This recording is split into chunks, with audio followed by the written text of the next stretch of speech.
This video is going to be a little shorter than the previous two. Hooray! I hear your shouts.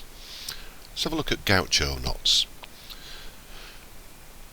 The last multi-strand Turk's head we tied in the previous video was 21 parts, 15 bytes, and we set the column coding to over, under, under, and this is what we got. That's with a strand gap size of 0, don't forget. Something I will remind you of as well, I recommend that you keep this consolidate overs and unders box ticked for the reasons I quoted in the introduction video. Anyway, let's have a play around before we start on the Gaucho knots. We've got over, under, under in column coding here. Let's change that. Let's change that to over, under, over. See what happens. Column coding, standard grid. That's a bit different. There is absolutely no harm in messing about and trying different codings. If you don't like it, revert to something you do like. Anyway, back to Gaucho knots. Let's change this back to over, under. 21 parts, 15 bytes.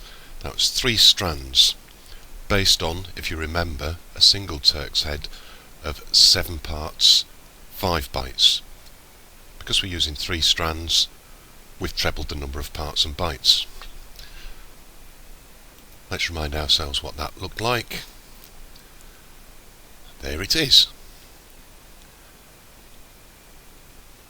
Instead of clicking column coding, click row coding. This should get us a Gaucho knot. Let's have a look. Ta-da!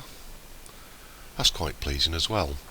But I don't know about you, when I tie Gaucho knots or fan knots, when I tighten them up, it's not always easy to keep the lines running straight up and down. Yes, they are zigzag, but basically the red, white and blue lines are all vertical, aren't they?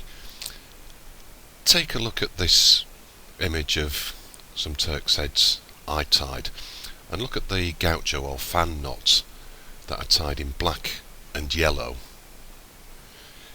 It's not really worked out very even, has it? So tightening this up can be a little more difficult, but hey, practice makes perfect. I won't go any further with this one. Tie your or design your multi-strand Turk's heads, 2 strands, 3 strands, 4, whatever you want, and then have a look at the column coding, see what sort of multi-strand Turk's head you finish up with, and then try row coding and see the difference. Have fun, and once again, thanks for watching.